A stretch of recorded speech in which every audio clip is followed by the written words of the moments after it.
Well, good morning, everyone. We appreciate you taking the time to be with us this morning. Thank you for joining us this morning for our second quarter webinar of 2025.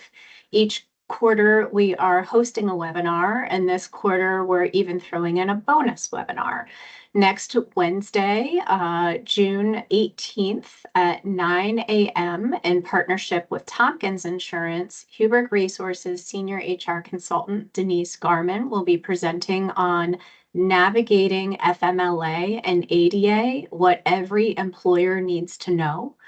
We have over 100 registrations at this point in time. If you haven't registered yet, please do so, and we will be sure to include the registration link in the chat.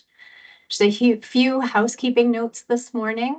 We do have everyone's cameras turned off as well as mics. That's to allow the speakers this morning to be highlighted and pinpointed on everyone's gallery.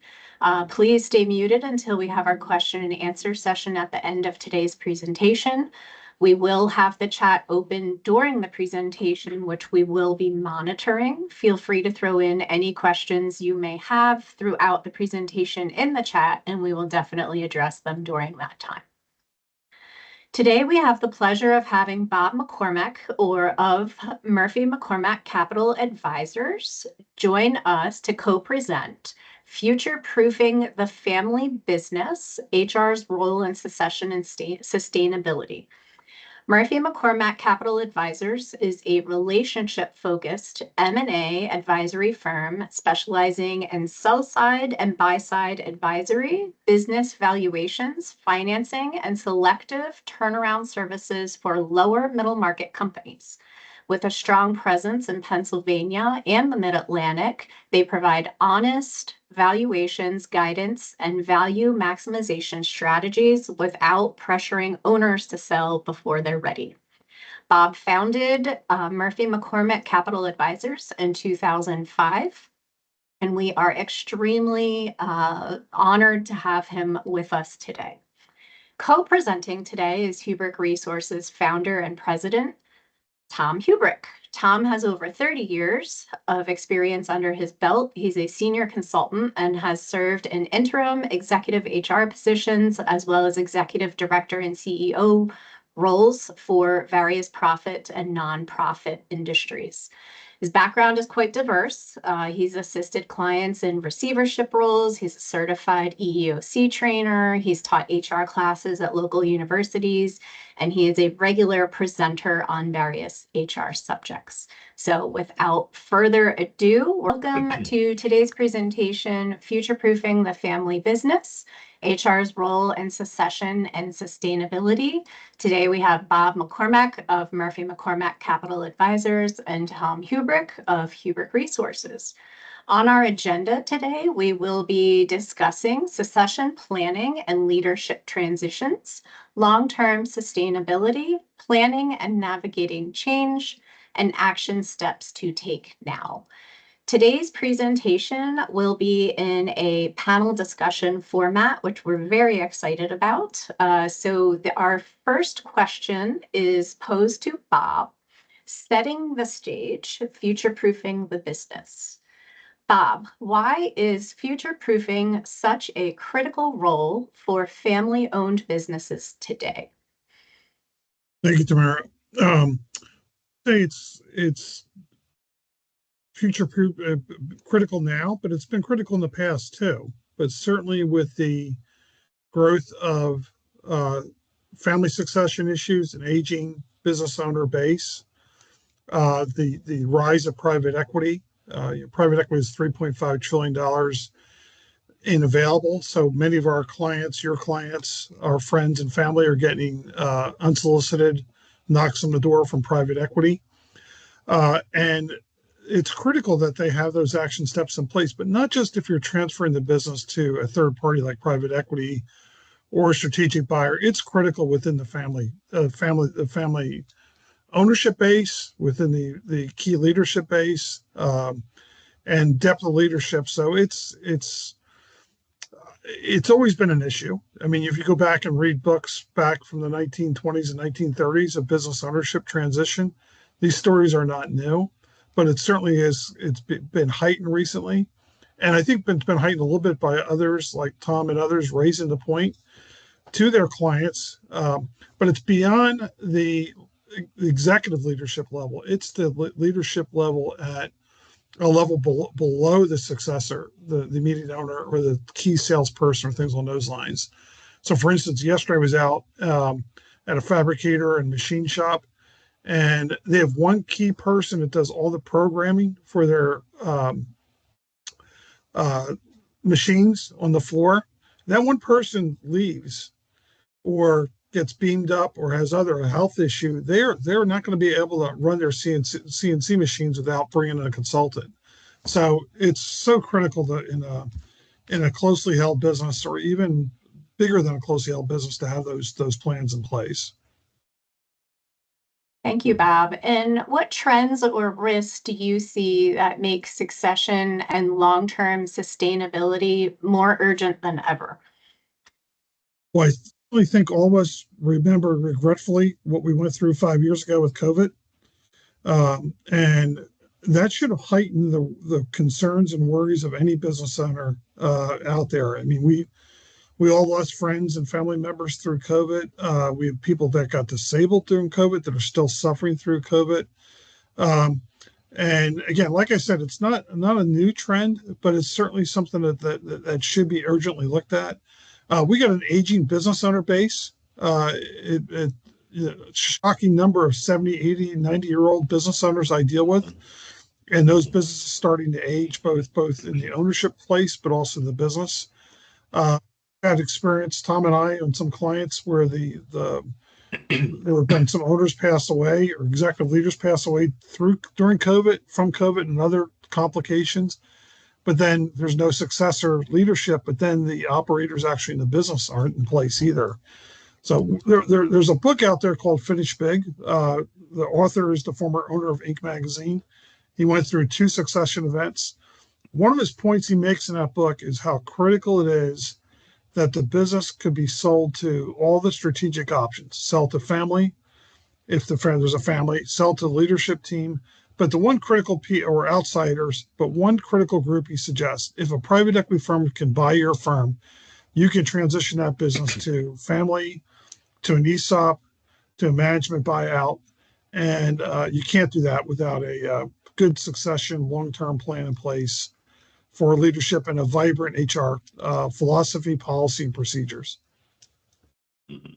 Yes, thank you, Bob. That is so important. Tom, the next question is posed to you. Why will a company's human resource function be critical more than ever in the future? Yeah, hi, Sam. Thank you. So when I look at this question, really what I'm looking at here is a company's people, right? We're talking human resources. If you define that, it's a company's people, right? And one of the biggest challenges we're seeing right now is, as to Bob's point about an aging population, is we have a declining population in our country right now. And that's being compounded by the baby boomers who are also retiring as that cohort goes through our population. We have immigration changes in terms of who's potentially going to be allowed in our country. We have a lot of employers who, no judgment here, but have been employing illegal workers, and that's being cracked down on.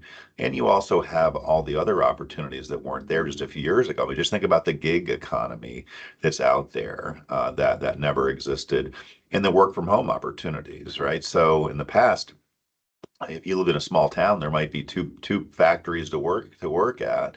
But now in that small town, the people in that town have hundreds of opportunities in terms of, if they have a computer, they can work. So there's just a whole lot of other opportunities now that people can consider. So it really boils down to a supply issue or supply and demand issue.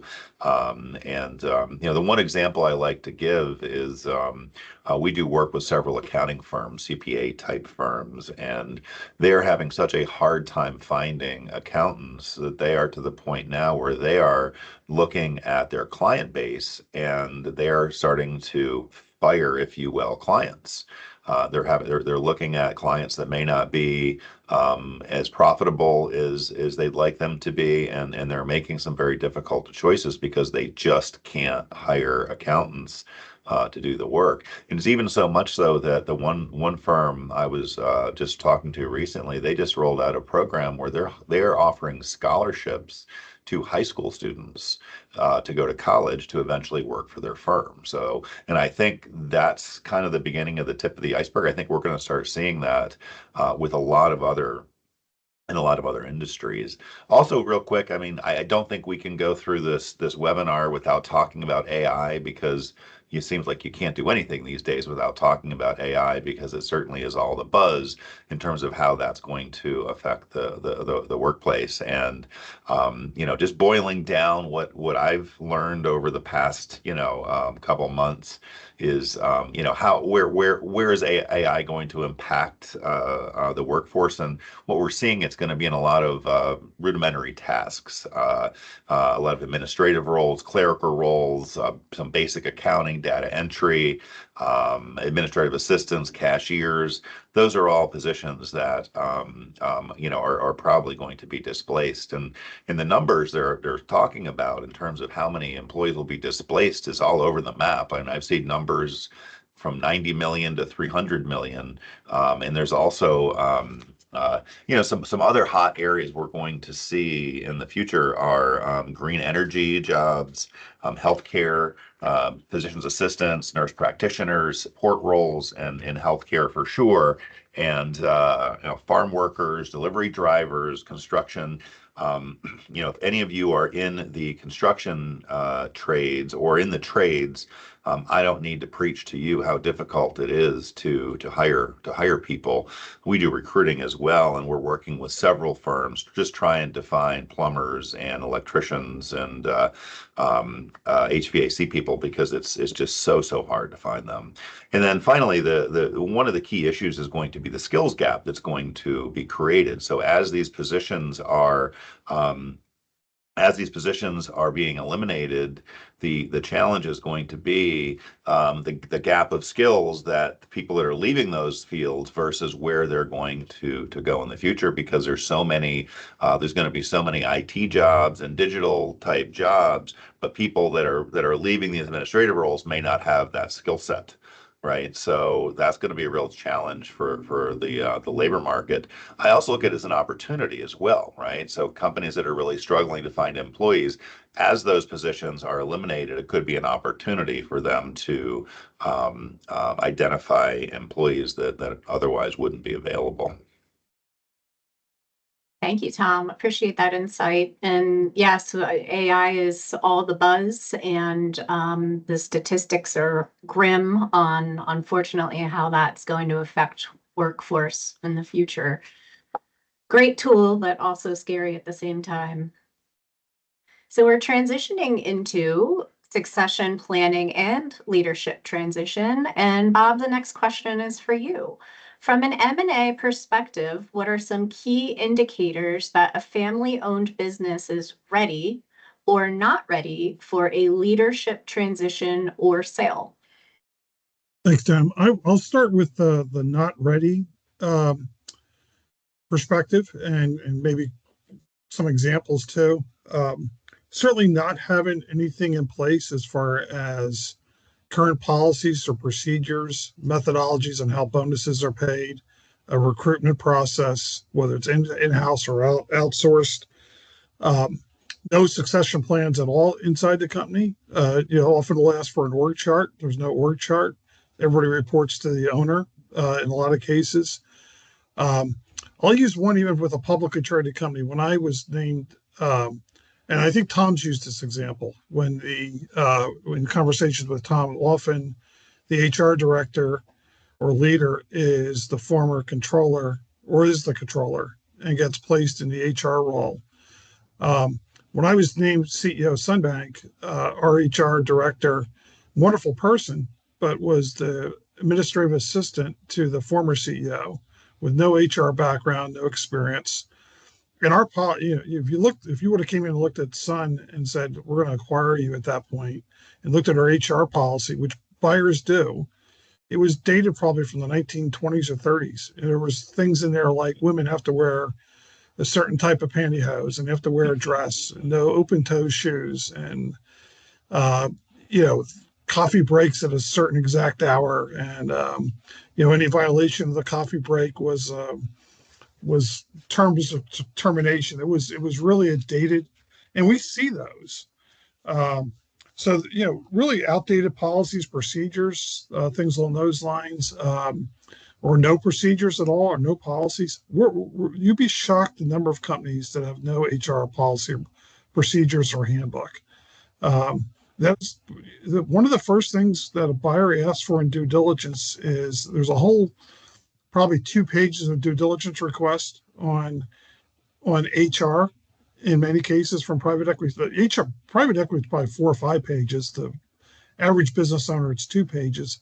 But often that one of the first things is give me your policies, procedures, give me your bonus policy, give us your HR manual.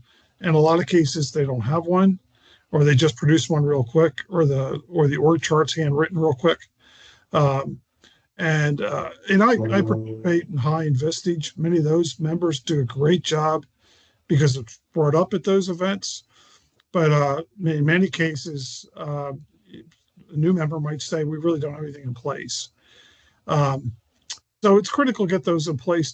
The firms that are ready, back to the second part of the question, um, they have those procedures and policies in place. They're regularly updated.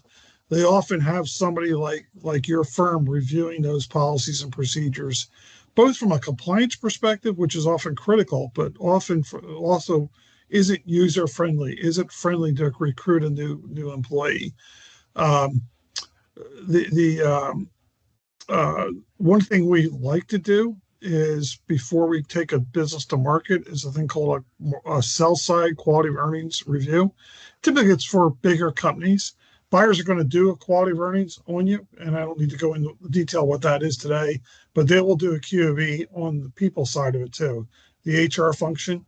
It's good to bring somebody in like Tom, or a CPA firm that has an HR due diligence specialty, and do that sell side HR QOE too. Not just the financials on a business, but the compliance, the HR function itself. Is there any at all? And fix those issues before you go to market. And that just does not mean an M&A. It includes, if we're doing a management buyout right now and going through, we're helping an internal employee buy a company. And the frustration there is there's no succession behind the CEO. There's no HR policy behind it. The controller is not a quality CFO or controller. So the younger potential business owner, they're going to have to build that all back up after post closing. That's not the way to transition. If you want your company to be successful to your kids or next generation, or that key employee that you love and appreciate, if you don't have something in place that makes it easier for them or functionally well for them, it's not going to be a successful transition. And those companies that are ready have those type things in place. I strongly encourage, this is not an advertisement for Tom's firm, but it sort of is going to sound like it, is if you're thinking about succession, internal or external, spend the time getting your house in order on the finance side, but get your house in order in the HR. And there's other areas from a due diligence perspective too. And let them play devil's advocate with you in that sense. And that's often the best outcome in the long term. Yeah, thank you, Bob. Appreciate that. There's so many action items when thinking about getting ready to sell, and I think a lot of businesses do forget that the HR piece of it. So I appreciate that. Bob, you spoke about policies and procedures. Can you quickly speak to the importance of having a leadership emergency action plan, not just for death, but also for disability? Yeah, so it's interesting in that sense. Back, I spoke about COVID earlier. When I formed the company, so when I was CEO of the bank, the regulators made me have a succession plan. at the CEO level and some other levels within the organization. It's a regulatory guidance. Surprisingly, it's done and put on a shelf and nobody looks at it. And there might be some things like key man life insurance and things like that as part of it. So I thought, when I start the company, I want to start it right. I'm going to have a succession plan and a emergency action plan. Where can you find my things like the passwords to the computers and all that kind of fun stuff? That was written in the fall of 2004 for us starting the business in January 25 in 2005. My business partner was in Florida to start a COVID, and we never wanted to talk about that stuff. And so, she got back right before the flights got canceled, and I handed to her the updated emergency action plan. And again, back to Vistage and High, they talk about those type things at those events. But I just kept on. If you look at my to-do list, that's one of those things that would say it's on my to-do list, but I keep pushing it down the road every month. And so when that happened at COVID, I put a new one in place. And I really looked at it and said, you know what? We don't have something in place for disability. It's really in place that if I get beamed up. And so we had to update. We had to update it. Now it went back on the shelf again. Literally, I think I was with Tom at his office talking about something. And I don't know if Tom caught it, but I have a remarkable, I actually made a note, you've been pushing this off for updated. So it wasn't updated for 4 years. So we just recently updated our own. So having that emergency action plan in place is really critical, not just for if your owner passes away, but how's the company run if the owner's disabled? We did have one company owner pass away from COVID right in the middle of a sale, and there was no action plan in place. Luckily, the family rallied together. They were the outside attorney, the outside CPA, and us. We were able to figure out how to get through this. But it was really putting the company in jeopardy during that period of time. And the buyer was great too. The buyer really worked with us on it. But if there wasn't something in place, my worst experiences have been when no emergency action plan in place, no plan of action, both as a commercial banker and in this role. They're just horror stories that I just hate to even think about, and they still go on out there. So I really encourage having something in place. And we don't write those. I'm happy to read those. Tom's group can certainly help with that. Often a good attorney would help with that as well too. But it needs to be collective, and you need to communicate it too. Getting back to Tom's or your question here, Tam, I wrote that plan in 2004, 2005. It went in my desk and went on my computer, but I didn't tell my family about it, even where it was located. And I did tell my business partner at the time where it's located. So when COVID happened, there's a hard copy in my office. There's a hard copy in the safe deposit box. My partner has one. My son now has one, who's an attorney in the company, and there's one at home too. So there's enough places to find it if something bad happens. Yes. Wonderful. Thank you. It is so important. As the daughter of someone who owned their own company and had a very unexpected stroke, just through the stress of that, we had to rally as a family and dig through desk drawers and come up with contacts in order. So I've been through it personally, and I don't advise it, and I wish it upon no one. So it is extremely important. I'll use another example. We had a client, it goes back to my banking days, a long-term client. So I've known them for 25, 30 years. And they were one-third owners. And for the most part, it went well, the third. But one of the owners died suddenly. It was a car accident.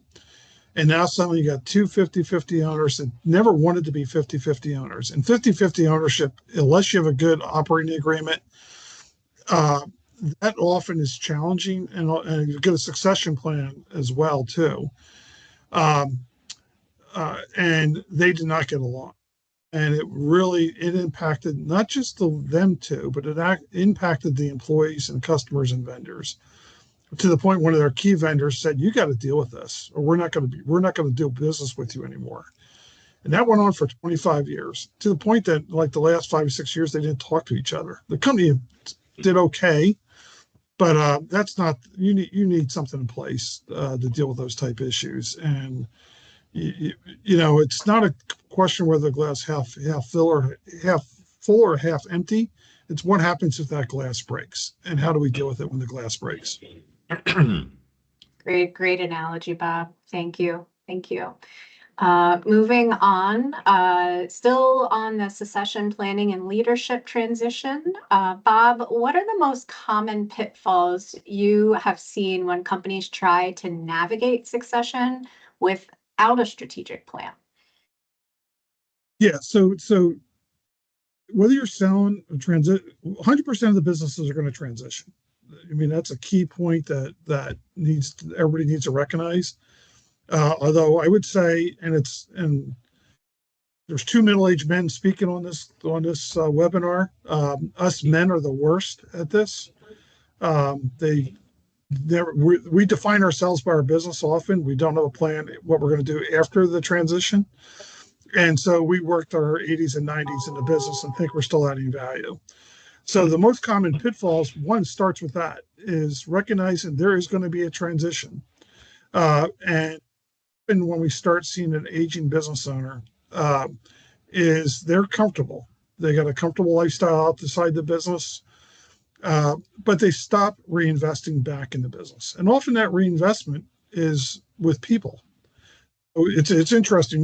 When I just talked about this yesterday, again, the business, for tax reasons, people will take bonus depreciation at year end. So they'll go and buy the newest backhoe or the newest CNC machine, take the bonus depreciation, have new shiny equipment, but then not reinvest in machine operators to run that part of the business.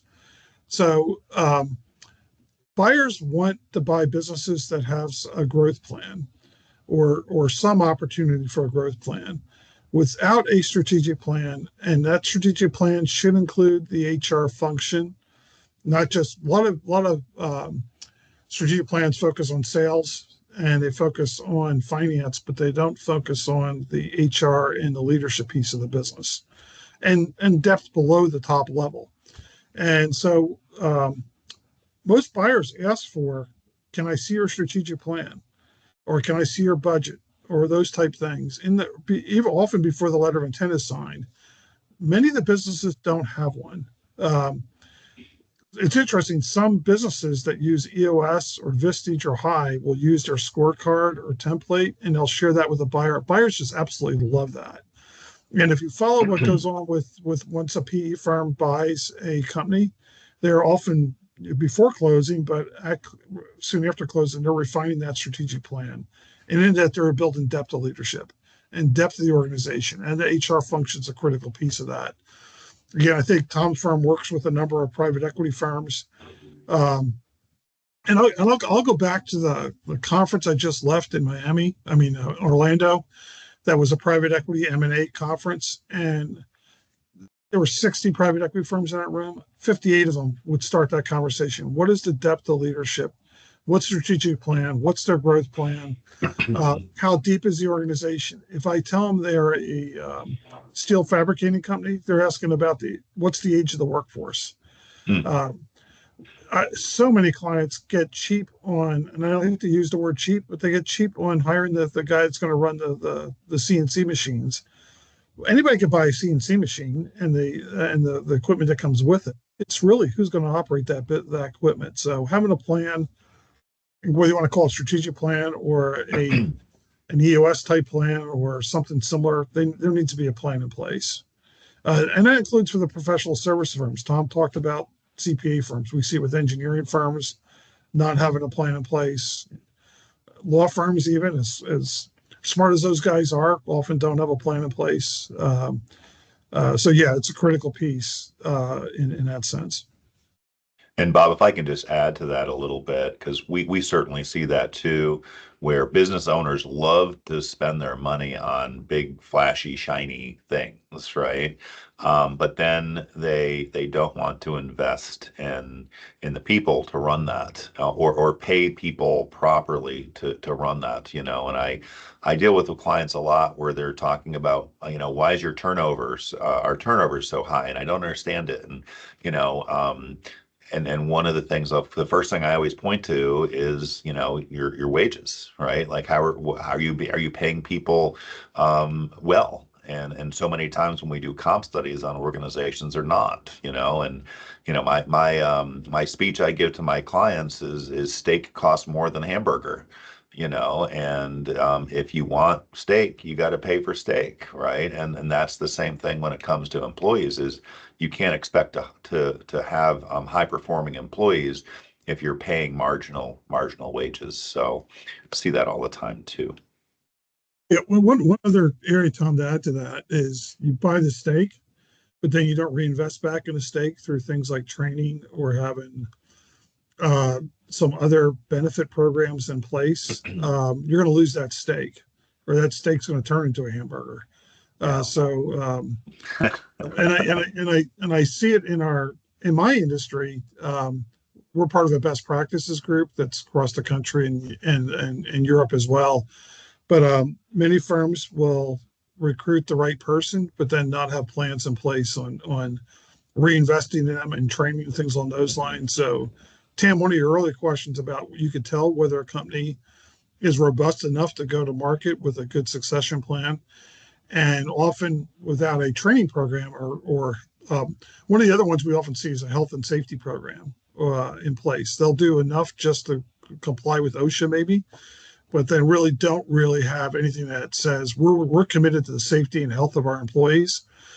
And likewise, we're spending X dollar amount on a training program. So some of the best companies we would see out in the market would have XYZ University as part of their organizational structure, where they have an ongoing training program or things along in place there. And if I'm buying a company and I see something that deliberate and focused, I can tell that the firm is really committed to value added for their employees. But that often is value added to the clients too. Mhm. Yeah. Just keeping an eye on time here because we are at 9:37. Just moving along for next question for you, Bob. How does HR due diligence factor into your buyer's due diligence? And we come across this too as we deal in the private equity and M&A space and providing HR due diligence. So it would be good to hear from your side of how it factors in with buyer's due diligence. Yeah, and certainly some people on this webinar are buyers too, so I encourage them to um, make build this into their procedures and processes. So a good buyer group will dig in. Look at the 2 to 5, 10-page due diligence list. That's a list. It's really digging behind that list and really getting behind those HR related issues. So it starts very high with the org chart and will drill down to the things like compliance with OSHA and compliance with retirement plan, ERISA type issues, Department of Labor type issues, and those type things. But it also digs deeper, which is tougher to assess, is the culture fit. So we just closed a transaction with a buyer, and we did a lot of due diligence. But at one point in our process, our buyer put in the letter of intent that they will not, as an out in the letter of intent, that if it's not a culture fit, they're not going to do the deal. I mean that private equity typically doesn't put that kind of language in there. It's an unwritten type thing. But that is specific as you can get how critical they felt the people are in a transition, and And they went further. They took what they learned in due diligence and said, you know what, we really like these employees. We're going to pick up whatever 100 new employees in this acquisition, and they're critical to the future of this firm. We're going to create a trade fair almost, so to speak, for the new employees. So it was an asset purchase. So technically, not getting overly technical, asset purchase. The seller has to terminate all the employees, and they're rehired that next day or the same day. They wanted to make them so feel welcome that they went through kind of a presentation first by the seller, the owner, some key people, but then they had a trade fair on what it was like to work with XYZ company. They had all the HR people there. They had the health benefits people there, the retirement plan services people, and it made it a fun event. They told them they didn't have to be out in the field that day. They got paid for this. They got paid extra for it, actually. So having a good, I really recommend doing an HR due diligence review before you think about a succession, whether it's an ESOP or a sale to a third party or even a management transfer within the family or to a management buyout. But certainly, if you're going to sell to a strategic or private equity, and if you're going to deal with a publicly traded company, their HR due diligence is intense. Mhm. Right. Thank you. Thank you. And Tom, you do some PE buyouts and work with PE firms. I'm sure you do a fair amount of this. I don't know if you want to add to that. Yeah, no, I mean, certainly we do PE firms, and not just PE firms, but oftentimes we'll have organizations that are looking to acquire a company.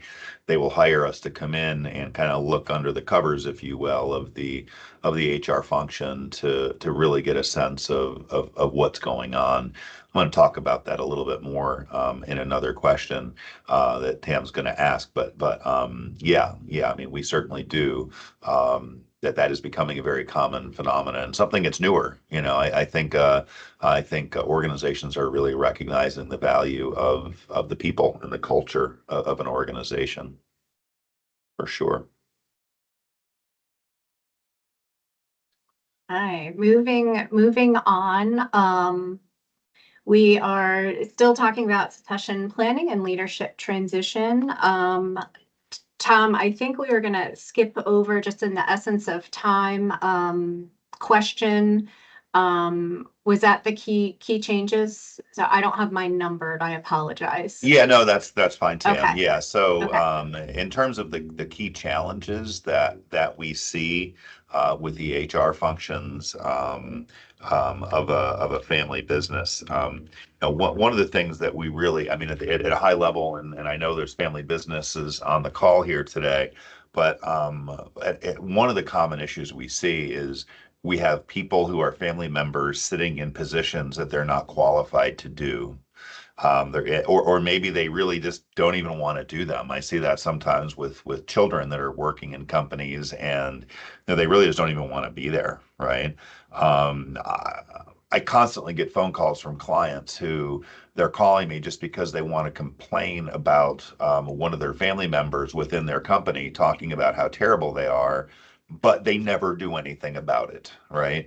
And if that person was not a family member, they would have fired them 7 times over.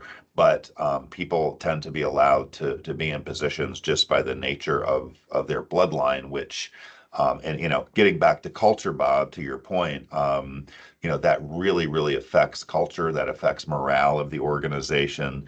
Also, so many times we see that family members, they have different perks and benefits that others in the company don't have, and that really cranks up employees when they see that they have a strict time off tardiness policy, and yet one of the family members comes rolling in and a half an hour late every day. They're taking 6-8 weeks off a year. They get flexible work schedules. They bring their kids to work. They do all kinds of things that nobody else within the organization is allowed to do, and it does hurt morale, which ultimately affects turnover, and is something just to be very cognizant of. One of the things that Bob, you touched on this before, and I'll skim on it very quickly, that we see is with the evolution of companies, family-run businesses, not family-run businesses. Company starts up, and then they hire a bookkeeper to do the books for the company, and then that person also processes payroll. Now the company grows, right? Because now they're onboarding employees, and because this bookkeeper does the payroll and onboards people, and all of a sudden that person becomes the HR director of the company with absolutely no training to be an HR person. And I'm not trying to tout our profession, but it is highly technical. I mean, I'll tell you, I have some of my other consultants on this call, and there's a whole lot of stuff, even within HR, that I don't deal with, that are highly specialized, that my team does. So the one question I'll ask my clients sometimes is, would you hire an HR person to do your accounting? And the answer is, heck no. And it's like, well, why are you having an accountant doing your HR work? Because so that really becomes a problem, and we end up having a bunch of not competent HR people in HR roles, which leads to morale issues, turnover issues, liabilities, discrimination claims, and the like. So the one thing we do recommend is having a family employment policy for family-run businesses, and some of the key elements of that are, first off, talking with family members about making sure that there's no pressure to join a family business, right? I think a lot of times you have family members who feel as though they're pressured to join a company, and they may not have any interest. So you don't want somebody there that doesn't want to be there. Also, opportunities have to be earned. We shouldn't be placing people into roles just because they are a family member and they're not qualified to do the job. Also, the expectations of a family member should be higher than that of employees. Family members should be role models for the organization. One thing I like that another company does, and I've seen this in some other policies, is that they require somebody to work outside of the organization for 3 to 5 years before they join. I see that with people who graduate from college, and then they have the family's policy is you need to go work for another company for a period of time to get that experience before you come into the family business. You're requiring the same education and training that you would require somebody that wasn't a family member. Ideally, and this doesn't always work, especially in a really small business, but ideally, the reporting structure, you shouldn't have a family member reporting to a family member. That doesn't always work, right? And then also, just at the tail end of it is outlining what separation looks like, right? So, at the end of the day, family's family. You don't want to jeopardize the family relationship. But if you have somebody that's just not succeeding, or somebody wants to leave the organization, you have an exit strategy for that. Thank you. Thank you, Tom. We're going to move on to long-term sustainability. And Tom, if you could answer this question, and the importance of investing in HR infrastructure, such as employee handbooks, job descriptions, compensation, salary surveys, even the culture, how does that contribute to the long-term success of family businesses? Yeah, well, it's time for me to return the plug to Bob. Bob did evaluation of our company. I guess it was about, I don't know, a year and a half or so, 2 years ago.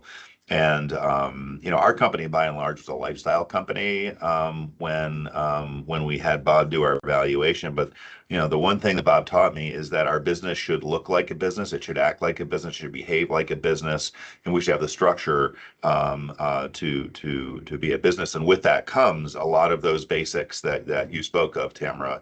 Well, for example, when's the last time you've updated your employee handbook? Do you even have one? We've had employers with 150 employees that don't even have an employee handbook, right? And or when's the last time you've updated a handbook? We dealt with the client. I mean, literally, to Bob's point, they had policies that went back to the 60s and 70s, and it was just, and if you haven't updated your handbook in, the past year or two, you're not complying with the law. You're just not. So making sure you're staying on top of that. Job descriptions, keeping those up to date and current are a really smart and important thing to do, not only so that people know what their job is, but also from a liability standpoint. When you have the ADA is becoming a very challenging law to comply with, and having a job description that really outlines what the physical limitations, requirements are of that job, and education requirements, et cetera, are becoming very, very important. And Denise Garman, who's one of our consultants, is on the call. And Tam, you already spoke about it, but Denise is giving a presentation next week on ADA and FMLA, and that is I would highly recommend folks attend that, because it's become very, very challenging. And again, simple things that having an org chart that's up to date, having a performance management system, an HRIS system, SOPs. These are all things that buyers want, that we see from an HR standpoint, is when they come in, they really literally want you to be able to say, here you go, right? So, this is very, very important to do that. So, the other thing too, I'll say this is, staying on top of your compensation and knowing where your organization is paying your people. We see this a lot with companies that are preparing for sale. They don't want to give raises to their people because they want to maximize the value of their firm, right? And I see Bob nodding his head to this, right? And so one of the things that we often do when we're hired by an organization to look at another organization, maybe they're considering buying it, is we will take a look at what does their compensation of their employees look like compared to market.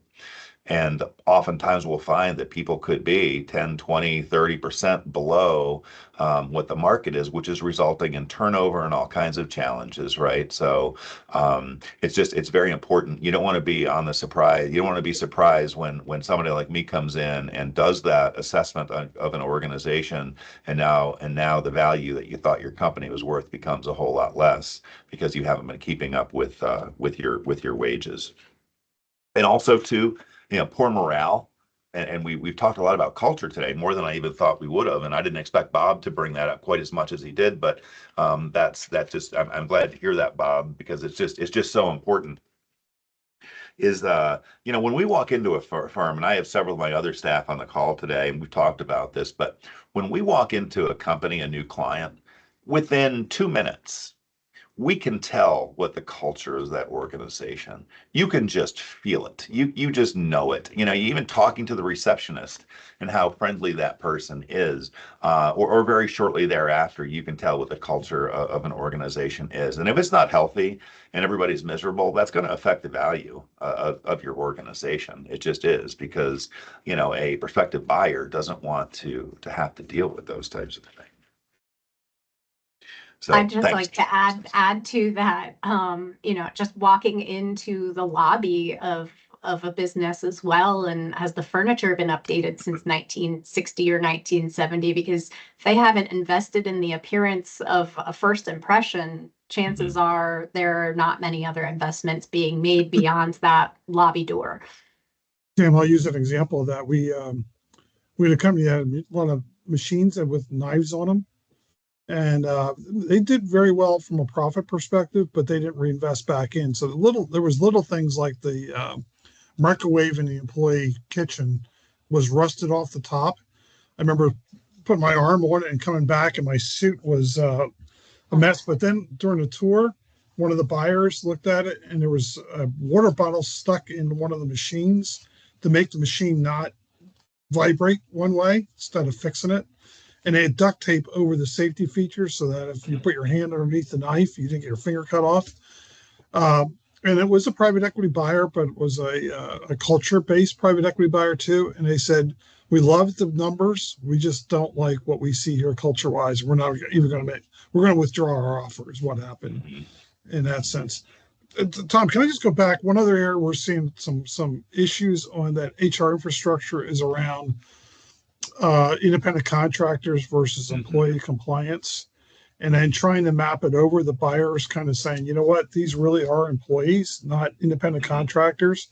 So they not only map over the compensation piece, but they're mapping over the benefits. And they're also then trying to limit past liability risk in the purchase agreements. with some reps and warranty that the seller is actually responsible for any liability that comes up post closing. And in some cases, are asking for escrows for that risk too. And that's been going on a long time. You touched on the migrant workers, some in some cases in the food industries.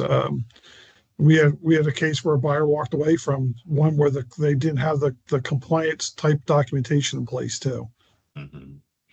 Yeah, we see that's been ever since I've been doing HR, that's been an issue in terms of independent contractors. And the general rule of thumb that I like to say with my clients is if it looks like a duck and it walks like a duck, it's a duck, right? So if you have somebody's an independent contractor, but they're behaving just like an employee, chances are, from a legal perspective, they're an employee, right? And then just on the wage and hour side, we see big issues with companies who are paying people as exempt employees and not paying overtime when they clearly don't meet the eligibility criteria, which can be a huge liability. So, yeah. Thank you. In the essence of time, and I do apologize, we did not get through all of the slides, and we want to respect everyone's time. We do have 5 minutes left. So we are going to go to our closing and action-oriented. What are action steps that every 2 to 3 just bullet points every family-owned business should start doing today, and I have that in bold, today, to prepare for future transitions, whether it's succession, sale, internal change, from Tom, the HR function. Bob, if you could just touch on 2 to 3 things, they can start today. Well, I think you touched on one, Tam, earlier on, the emergency action plan or emergency plan in place. None of us want to face that as a risk, but it is an everyday risk out there where, you can, if you're playing pickleball and you run into the pole and knock yourself out. Some of you know that I'm not a pickleball fan, but that can happen. And then you're disabled and how the business is going to operate. So having that emergency plan in place is disabled or with the owner passing is critical.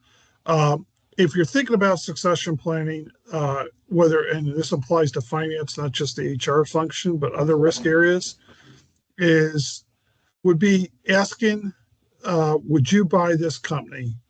And would you buy it with what you know?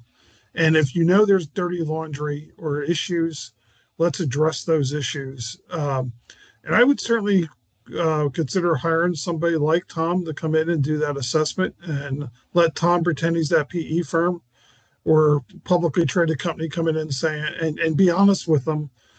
Hey, we had 3 years of threatened lawsuits over whatever it is from an HR side. How do we resolve that and fix it so we don't have it happen going forward here?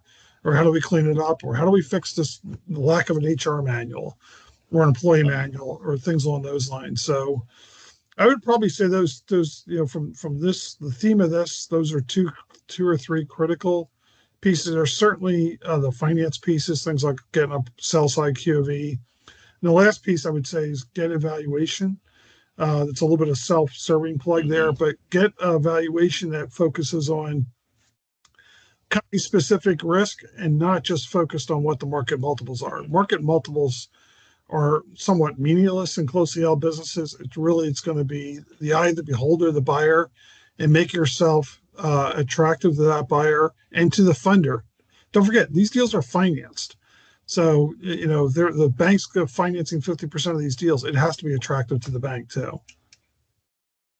Yes, thank you. Yeah, and Bob, again, how Bob and I got connected is Bob did evaluation on our firm, again, year and a half, 2 years ago, and one of the biggest values for us was not here's what our value is today, but here are the things that you can do to increase your value. And Bob really outlined a very kind of like clear path for us in terms of what we need to do as an organization to be more attractive to prospective buyers, so that down the road, when we do decide to sell the business, we have a very clear outline on how to get there. So that's been just an invaluable resource for us. So I know you may be self-serving, Bob, but it is something I highly recommend to business owners, and using multiples.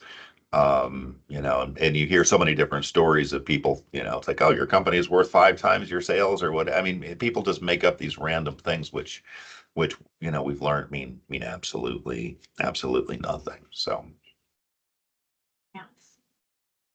Well, thank you. Thank you both. Oh, go ahead, Bob. Tim, can I just add one more thing? And I meant to touch on this earlier is, the people are the most valuable resource in our firms, the closely held businesses, and even as big as IBM or places like that. So, if you're thinking about succession planning, start thinking about some things too, that how you're going to retain the key people in a transition too. And sometimes those are things like phantom equity or incentive equity programs. Tom can help with some of those things, along with good attorney and ourselves, but really start thinking about some of those alternative sources too of keeping the quality people in the firm, whether it's you're going to run it for another 20 years or you're going to sell it in 5. Absolutely. Thank you, Bob. Thank you. Well, I thank both of you so much for all of this insightful information, and for the attendees who joined us today. We will be providing a copy of the slide deck as well as a summary of responses from Bob and Tom tomorrow. So you can expect that in your inbox. Just wanted to share information of where you can reach Bob. This QR code next to their logo takes you right to their website. Feel free to click that with your camera, as well as the Hubric Resources website next to our logo as well. And we'll be sending out contact information in that email tomorrow. And